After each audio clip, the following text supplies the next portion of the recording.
Sahabat Tribuners yang saya hormati dan saya muliakan, sehat dengan Mind Technology.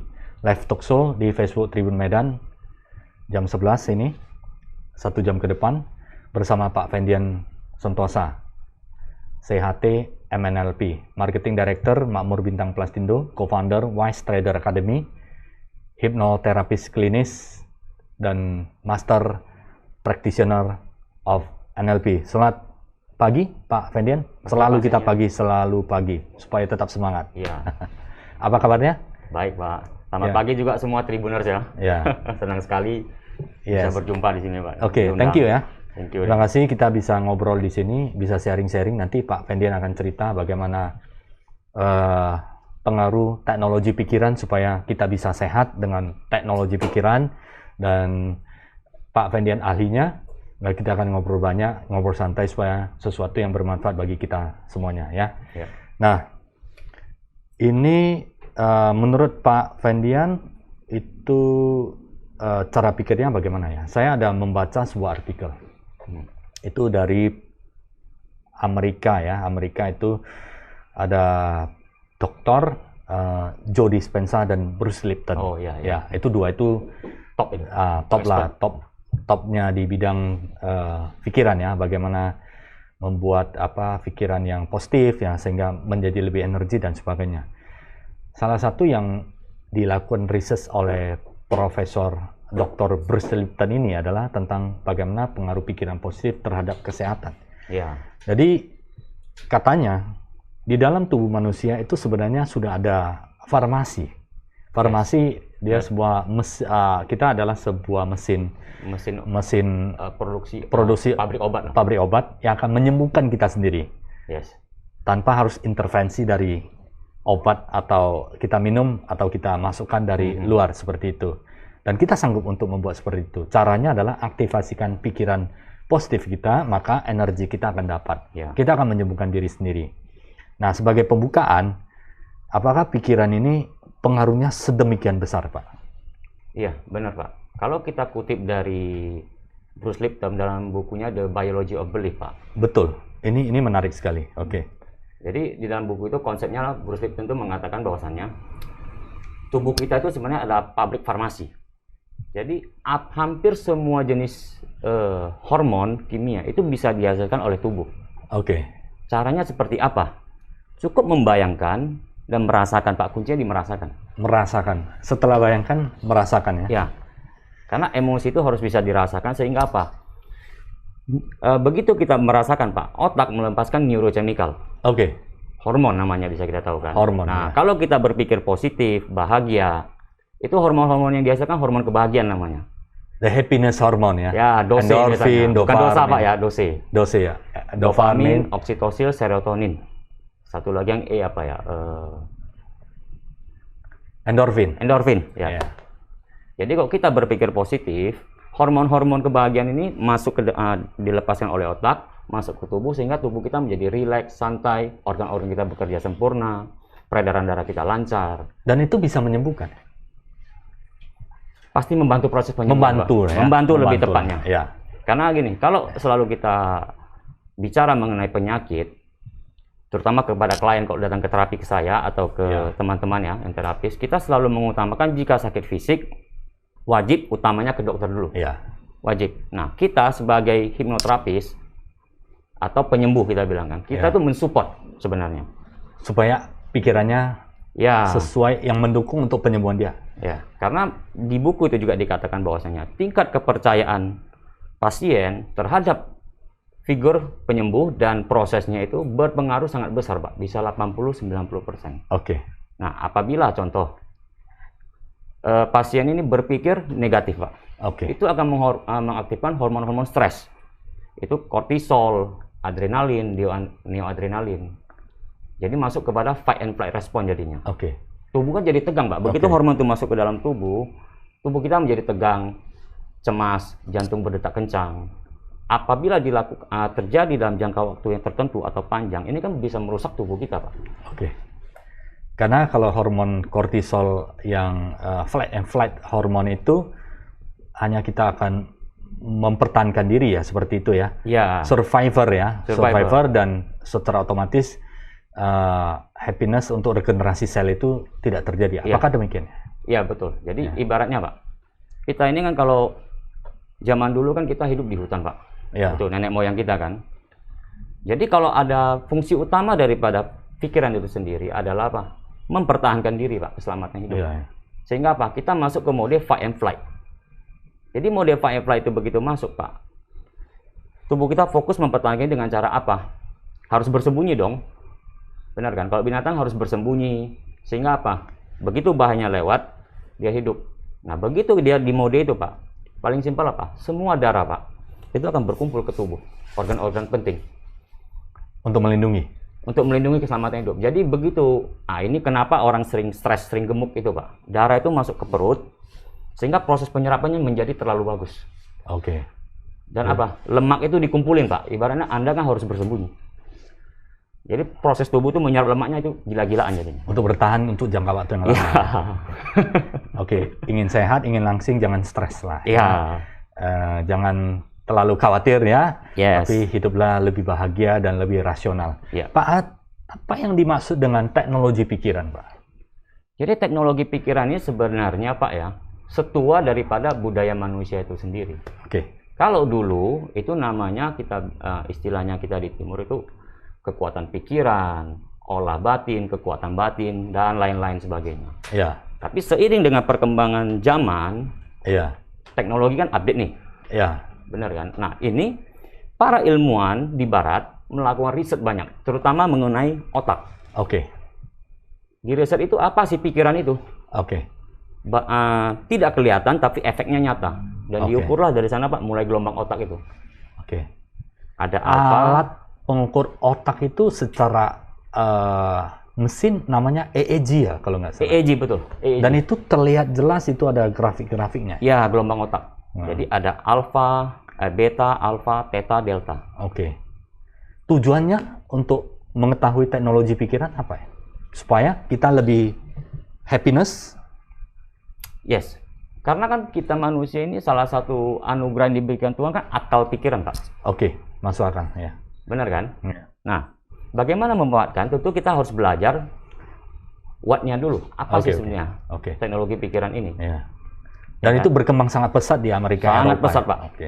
Jadi sebenarnya ini di timur, istilahnya kita itu kebijaksanaan timur, Pak dulu. Tapi Oke. di barat, banyak riset-riset yang menunjukkan kebijaksanaan timur ini dijadikan satu ilmu. Oke. Dan bermanfaat ya. Bermanfaat. Contoh, menggunakan satu mesin tertentu, mereka bisa treat depresi, Pak, atau penyakit-penyakit psikosomatis.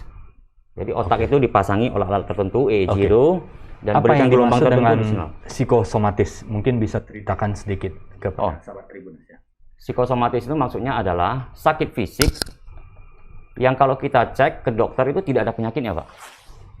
Tapi kita memikirkan gitu. Kita merasakan. Kita merasakan. Nah, Tapi ke dokter itu dikatakan itu adalah sehat, nggak ada. ya, contoh. Maksudnya tensi dan sebagainya, cek kolesterol dan sebagainya sehat.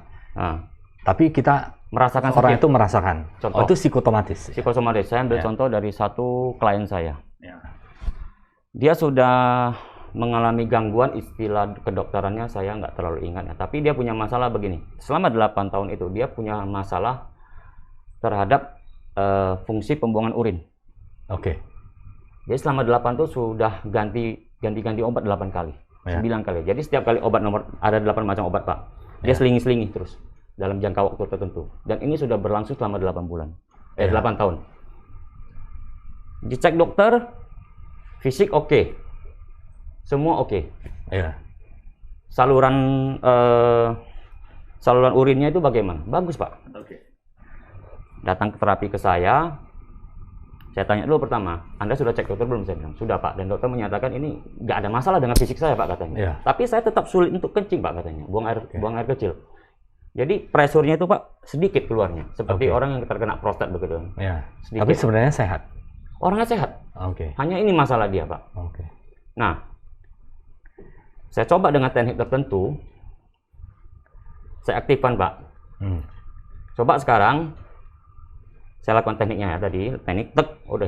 Coba, Pak, Anda ke toilet sebentar, lihat apakah Anda buang air kecilnya itu lebih lancar nggak? Dan betul Pak, 50% lebih lancar. Berarti itu semua kemungkinan ya. Kalau dari pasti kan dari kesehatan dokter utama dulu ya.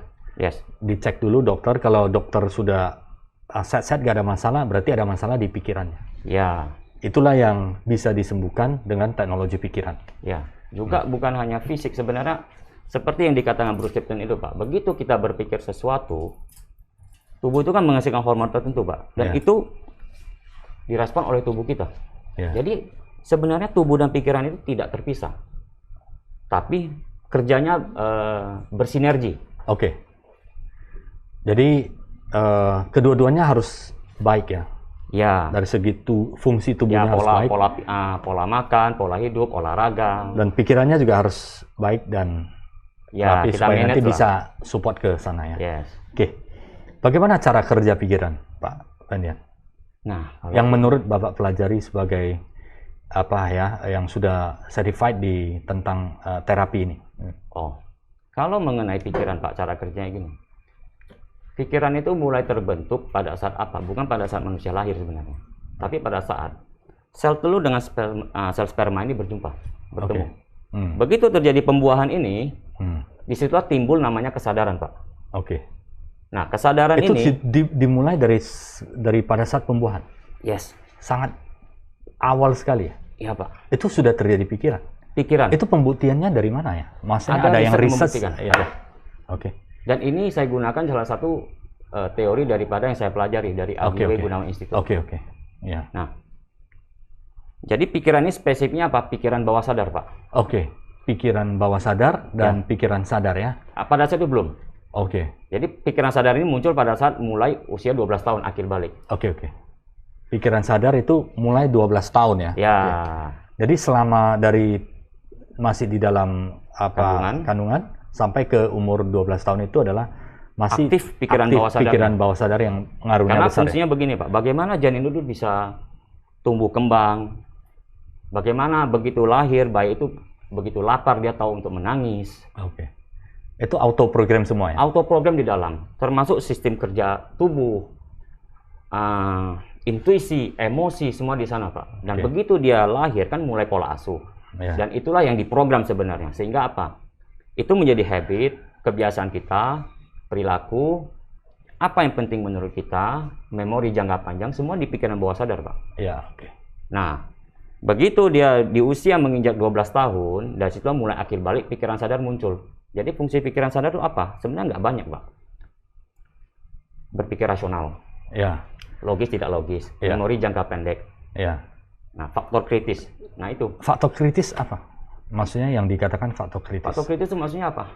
Ini masuk akal atau enggak? Oke. Maksudnya kita yang logic thinking kita ya. Ibaratnya jadi pikiran sadar itu ibarat CEO-nya kita, Pak. Oh, dia yang memilah-milah ya. Ya, bawah sadar ini menjadi seperti backup system. Kalau dalam komputer itu menjadi softwarenya. Oke, supaya tidak salah jalan. Ya. Oke. Dan kemudian pikiran bawah sadar itu ngaruhnya berapa persen terhadap kehidupan kita?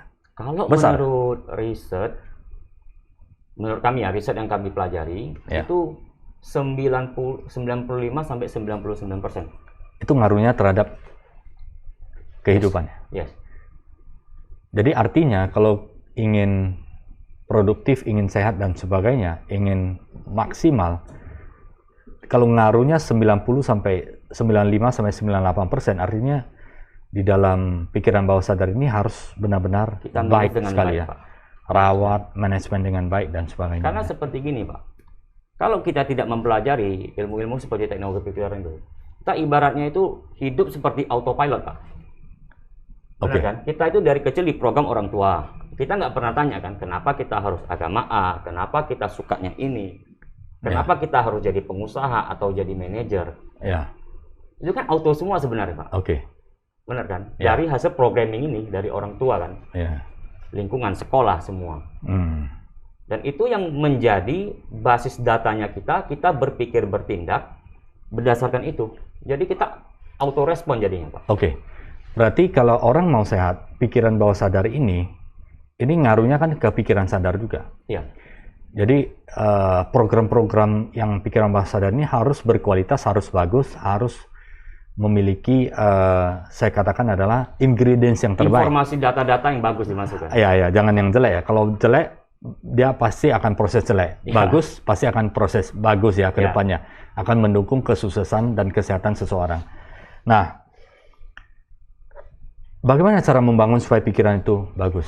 Dan bagaimana kalau misalnya dia pernah sudah mungkin ya kan diisi terus ya, ada pengalaman dan sebagainya. Bagaimana supaya bisa terlepas dari pengalaman masalah itu? Ada teknik namanya hipnosis ya.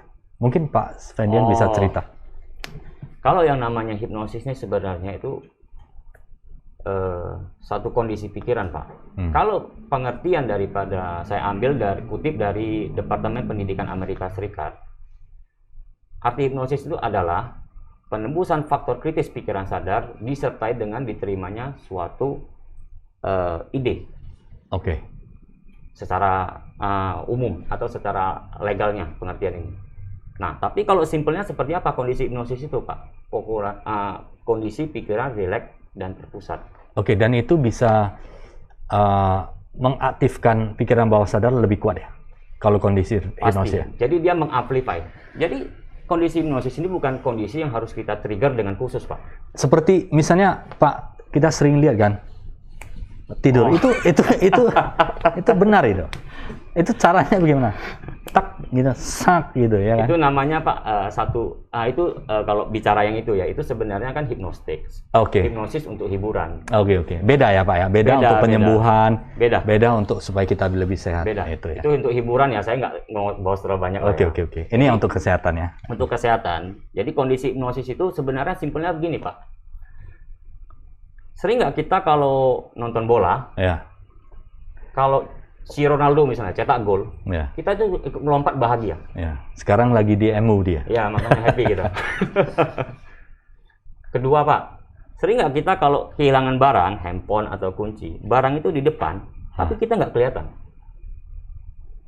Sometimes bisa terjadi seperti itu. Ya, itu Kenapa juga kondisi hipnosis. Nah, biasanya ya, kalau kita cerita sedikit, biasanya kalau kita cari barang yang kita katakan ke diri kita apa biasanya?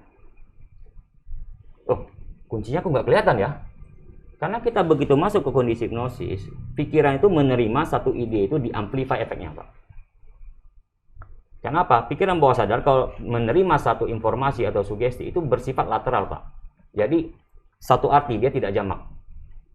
Kuncinya kok nggak kelihatan ya? Biasanya begitu kita. Kuncinya kok nggak kelihatan ini. Begitu kita pas kondisi hipnosis, Pak, itu dijalankan dengan sempurna oleh pikiran bawah sadar. Nggak kelihatan betul-betul. Langsung diterjemahkan sempurna. Ya, karena pikiran bawah sadar ini seperti yang dikatakan Bruce Lipton, dia melakukan apapun yang kita inginkan tanpa nawar. Laksanakan menurut keyakinan kita. Jika kita yakin itu terjadi, Pak. Bawah sadar cuma begitu kerja. Nah, bagaimana kaitan pikiran dengan kesehatan, Pak? Sekarang kan, bagaimana membangun struktur pikiran yang bagus supaya kita tetap senantiasa sehat? Kalau cara mudahnya, Pak, itu sebenarnya dari sehari-hari kita. Jadi seperti apa, Pak? Kita harus baca informasi positif, masuk grup-grup WA yang tidak banyak sebar hoax atau kabar-kabar duka cita. Kan banyak sekarang grup yang bisa membuat khawatir ya. Nah, ambil contoh struktur pikiran itu dirubah atau diterima input yang bagus terlebih dahulu. Ya, secara paling simpel salah satu itu, Pak. Jadi contoh, ambil satu klien saya, saudara sendiri juga. Jadi pada saat awal-awal COVID itu, dia itu mengalami kecemasan berlebihan, Pak. Sudah berlangsung beberapa bulan. Jadi sudah sulit tidur, mahnya naik, migrain, jantung berdebar, dan sampai terakhir kondisinya itu sebelum saya terapi, orang mau ngantar paket ke depan rumahnya, Pak, itu sampai dia takut. Mungkin karena takut ada virus karena di sana. Kecemasan berlebihan itu, Pak. Kenapa? Tiap hari pas saya ke sana, saya tanya, saya qualifying istilah kita kan. Saya tanya bagaimana pola dia selama COVID ini kan. Tanya, ternyata itu dia sering, ya tahulah kalau Orang tua kan sering ikut guru keluarga dan isinya itu kan kebanyakan yang negatif semua. Oh nanti si siapa udah kena meninggal. gitu ya. Ini lagi kena. Tapi kan itu berkecil. tidak bisa dihindari, Pak Fendian. Ya, Maksudnya makanya, informasi ini kan kita akan terima secara terus-menerus. ya, makanya How di to awal, filter it? cara gampangnya Pak, kita jangan baca dulu. Oke. Jangan batasi. Batasi ya. Batasi. Habis baca langsung terjemahkan, dia langsung nggak ada masalah, bisa nggak ya? Ada cara lain lagi Pak. Cuma cara simpelnya batasi. Kenapa? Bagaimana kita pikir ya Pak? 1 jam kita bombardir berita begitu. Otomatis masuknya banyak ya. 1 hari itu kita bisa dibombardir itu ratusan kali Pak. Akumulasi Pak. Ya. Bagaimana jadinya pikiran kita? Nggak cemas pun jadi cemas Pak. Ya. Cara terbaiknya bagaimana Pak Fendian? Menurut simpelnya lah ya, supaya kita memang ada persoalan, ada situasi yang harus kita persiapan. Ini kan sesuatu yang harus kita benar-benar jaga ya, protokoler dan sebagainya. Di sisi lain bagaimana supaya kita tuh tetap bisa pikiran positif. Bisa kita jaga lah kondisinya. Kan? Karena kan banyak ada yang melihat keluarganya yang terpapar kan, ya. Itu menyebabkan ketakutan yang sangat luar biasa. Makanya ini pentingnya kita paham bagaimana lebih tepatnya apa? Memberdayakan Pak. Memberdayakan ya. Memberdayakan. Jadi simpelnya begini, bisa kita gunakan salah satu tekniknya itu relaksasi Pak. Oke. Supaya kecemasan itu menurun. Iya. Tapi lebih rasional, bukan berarti kecemasan udah menurun menjadi berani, bukan seperti itu ya. Bukan, relaksasi itu kondisi kita membuat tubuh dan pikiran itu rileks Pak, santai, tenang. Lebih rasional menghadapi sesuatu ya. Ya, dan cara kedua Pak, yang ini saya banyak ajarkan ke klien-klien dan teman-teman semua, juga untuk para traders, itu berpikir bahagia. Oke. Berpikir dan merasa bahagia. Istilahnya kita kalau dalam meditasi cinta kasih. Jadi kita cukup membayangkan dan merasakan kuncinya Pak. Membayangkan dan merasakan pengalaman-pengalaman positif dalam hidup kita. Boleh pada saat misalnya kita menikah, punya anak, jadi orang tua. Atau dapat hadiah. Ya betul. Supaya filternya itu dapat ya. Ya, karena seperti Bro Lipton tadi ngomong kan, bilang kan, jika kita berpikir yang sesuatu yang positif, bagus, bawah sadar kita, otak itu melepaskan hormon-hormon kebahagiaan. Karena begini Pak, kortisol itu ternyata tidak bisa dibuang secara otomatis oleh tubuh. Caranya? Bagaimana supaya netralisir, supaya tidak berlebihan kortisol dan kecemasan? Oke. Dan merasa bahagia. Bisa netralisir ya? Bisa. Makanya begitu klien saya Pak, begitu kita terapi, kalau dia datang dengan kondisi begitu berat, begitu selesai kita terapi itu mukanya merah, cerah, bahagia. Lebih produktif ya? Produktif. Oke. Nah, terapi itu bisa membuat orang lebih sehat. Banyakan psikotomatis apa yang mereka hadapi? Beberapa contoh, misalnya yang paling lazim, paling banyak. Mah ya. Oke. Karena kan kita tahu kan, kalau ada stres pasti serang ke mah. Kebanyakan. Migrain. Pundak kaku. Dan itu bisa disembuhkan. Makan obat biasanya dokter udah cek gak ada masalah ya? Biasanya. Biasanya dokter kalau meresepkan obat itu untuk mengontrol kadar asam lambung. Ya. Tapi kan stresornya ini kan bisa apa aja kan yang menyebabkan stres. Misalnya tekanan dari pekerjaan atau kondisi COVID yang sekarang ini. Sehingga apa? Kecemasan itu berlebihan, lambung kita yang bermasalah. Jadi bagaimana mengatasinya supaya bisa lebih sehat adalah salah satu cara gampangnya itu Pak. Tapi kalau kondisinya seperti yang beberapa klien saya ceritakan, itu tentu kita harus bagusnya sih di terapi. Karena kita kan klien ini atau masyarakat secara umum tidak paham bagaimana kan. Ibaratnya lah kita kan bisa lah kita untuk ini ibaratnya kalau ke dokter ini vitaminnya, obat-obat untuk peredam panas. Tapi kan kalau tidak sembuh, kita kan harus cari profesional, Pak. Sama sebenarnya. Ada persoalan di fisik ya ke dokter ya. Kalau di pikiran ya, bagaimana teknologi pikiran itu ada bagusnya salah satu alternatif juga ya, supaya bisa lebih sehat secara fisik, secara holistik pikiran, lah kita bilang. Holistik ya. Nah ini bagaimana cara pikiran bisa sehat dengan teknologi pikiran? Ya salah satu itu caranya. Bangun sesuatu yang positif ya. Ya salah satu. Filter, kurangi sesuatu yang mengkhawatirkan supaya hormon dos kita menjadi naik dan kita hidup lebih produktif dan lebih rasional ya menghadapi sesuatu sehingga kehati-hatian juga kita tinggi, tapi tidak khawatir ya. Ya, saya teringat satu Pak. Kita ini kan beruntungnya kita Pak. Kita ini kan orang timur. Ya. Benar kan? Ya. Sebenarnya itu sudah ada dalam kehidupan sehari-hari apa Pak? Kita berdoa. Oke. Doa yang baik hanya. Cuma doa ini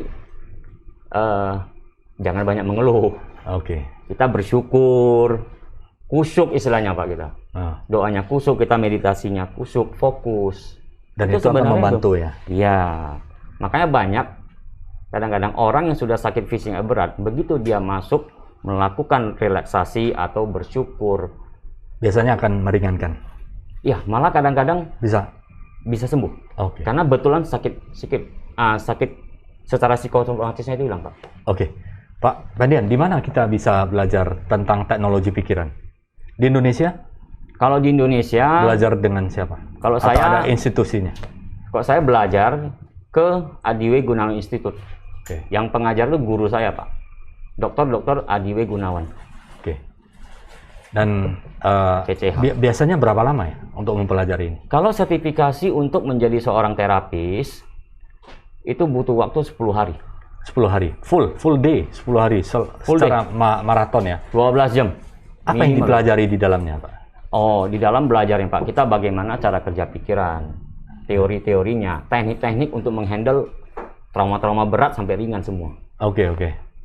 How to solve. Jadi kita ibaratnya jadi dokter tapi untuk dokter yang pikiran. Oke. Bisa terapi menyembuhkan dari segi aspek pikiran lah ya. Offline itu secara tatap muka, tapi dari segi pembelajaran Pak itu ratusan jam lagi. Dan itu ada sertifikasinya. Ya. Dan sampai ke bisa menjadi seperti Pak Fendian lah, memberikan terapi itu harus mengikuti prosedur berapa lama? 10 hari, tapi kita kan wajib nanti melakukan terapi. Research lagi ya? Melakukan terapi sekian orang. Ya. Menurut aturan standar lembaga. Ya. Nanti dari Pak Adi dan tim, itu nanti kita nilai apakah kita layak untuk bisa menjadi seorang hipnoterapi. Jadi tidak diterima, kita belajar, langsung diterima, lulus. Oh, harus diuji lagi ya? Iya. Dan itu memang sebuah tanggung jawab kepada makanya saya recommended kalau mau belajar, ya secara persepsi pribadi saya, inilah lembaga paling best dengan standar paling ketat. Di Indonesia ya? Di Indonesia. Ada di mana? Jakarta? Surabaya? Di Surabaya, Pak. Ada, di Surabaya ya? Dan itu ada sebuah institut yang sudah sangat kompleks ya? Iya, karena beliau ini kan salah satu adalah, bisa dibilang pionir lah. Pionir hipnoterapis teknologi klinis ya? Khususnya hipnoterapi. Di Indonesia ya? Di Indonesia. Oke. Baik, ya sahabat Tribuners yang ingin belajar bisa belajar dari Adiwe Gunawan ya? Iya. Institut di Surabaya ya? Di Surabaya, dan itu ada sertifikasinya, dan belum tentu diizinkan untuk praktek ya, harus mengikuti serangkaian dan pengalaman Pak Fendian berapa lama diizinkan itu? Kita sampai itu bisa praktek Pak Fendian ya? Kalau sebenarnya mengikuti dengan benar, kita pasti bisa langsung terapi Pak. Karena pada saat kita ujian kelulusan ini, untuk bisa mengambil sertifikasinya, kita tuh wajib terapi minimal 5 orang kalau nggak salah ingat. Dan itu harus berhasil, ada protokol yang kuat ya? Soft, bikin laporan. Harus siap diuji. Ada pertanggungjawaban secara ujinya ya? Ada kode etiknya Pak.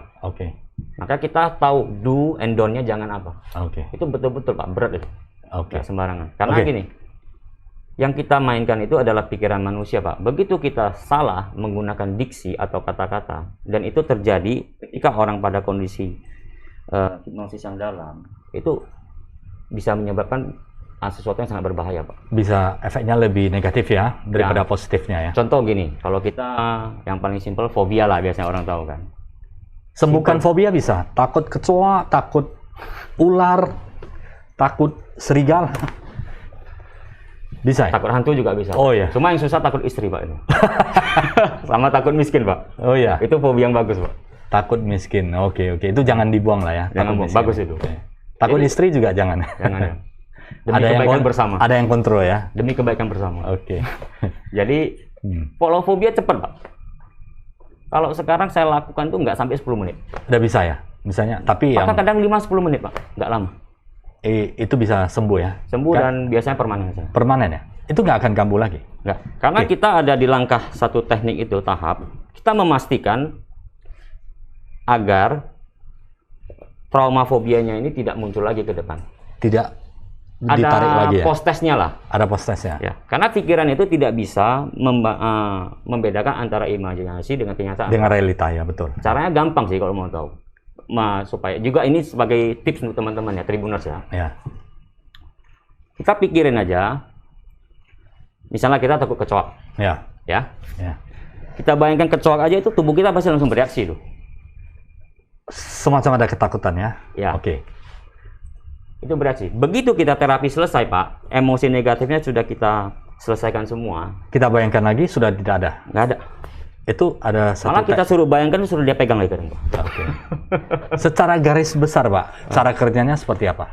Garis besar. Mungkin kalau untuk praktek kan butuh sebuah situasi dan tempat yang pas lah ya. Tapi secara garis besar, cara kerjanya bagaimana? Cara kerja teknik atau apa maksudnya? Teoretikalnya. Oh, kalau kita menggunakan teori yang namanya tungku mental, Pak. Oke. Ya, teori tungku mental itu apa sih sebenarnya? Jadi kita manusia ini hidup kan selalu ada masalah, Pak. Ya. Tetap kan. Jadi Ya. kita lambangkan pikiran itu sebagai sebuah panci presto lah, lebih gampang. Oke. Panci presto kan. Ya. Ada api di bawah.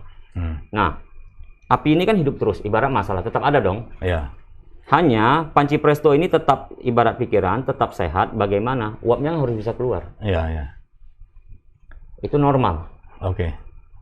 Begitu mulai tidak normal kapan? Pada saat Uapnya nggak bisa keluar. uapnya nggak bisa keluar. Oke. Jadi itu harus dikeluarkannya. Panas. Jadi lama-lama panas itu biasanya orang sudah mulai jenuh, mulai stres, mulai menutup diri. Sehingga apa? Emosi itu butuh ekspresi, Pak. Kalau tidak dikeluarkan akan Balik ke menjadi dalam. ke dalam dan tidak stabil ya. Dan itu masuk ke organ-organ biasanya, Pak. Oke. Kalau dalam TSM itu organ-organ tertentu itu menyimpan emosi tertentu. Oke.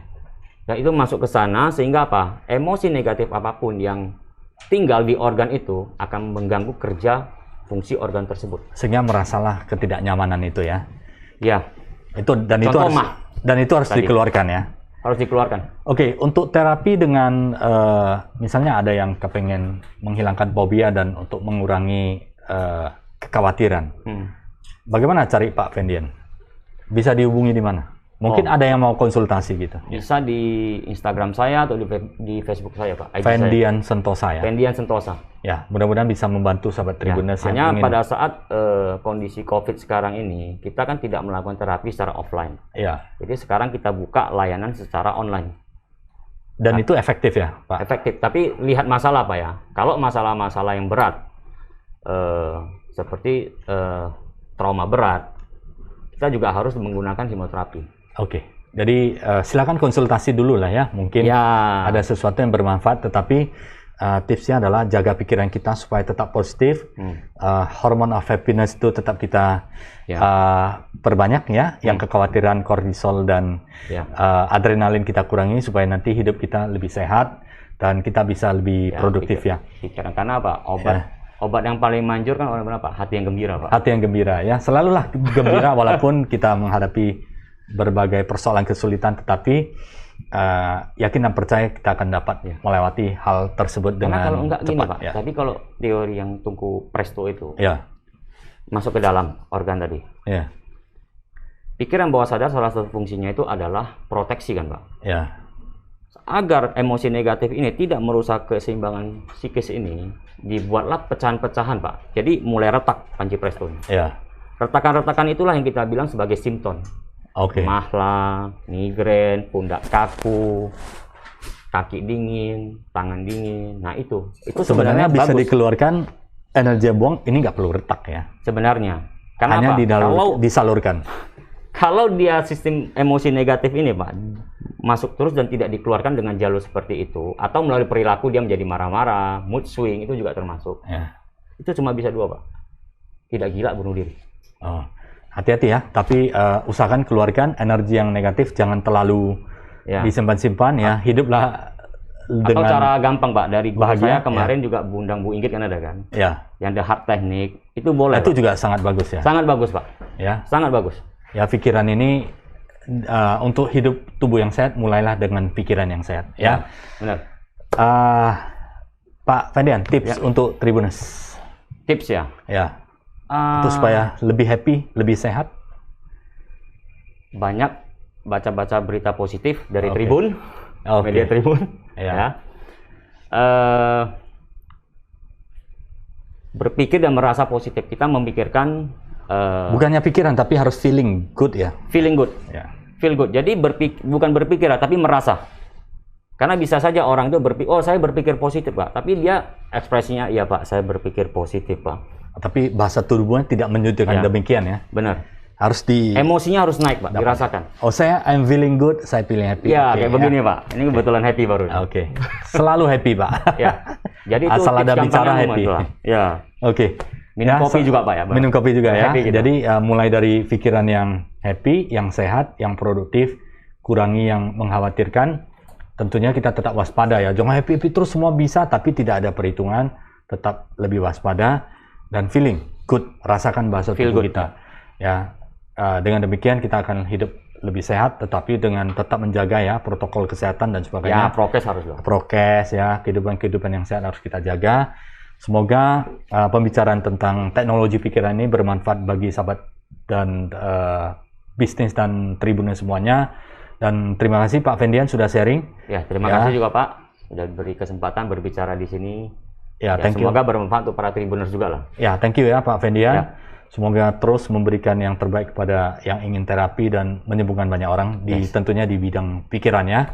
Maju terus dan belajar lebih banyak lagi tentang teknologi pikiran. Semoga bisa memberikan sesuatu yang positif bagi kita semuanya. Yes. Terima kasih sahabat Tribuners.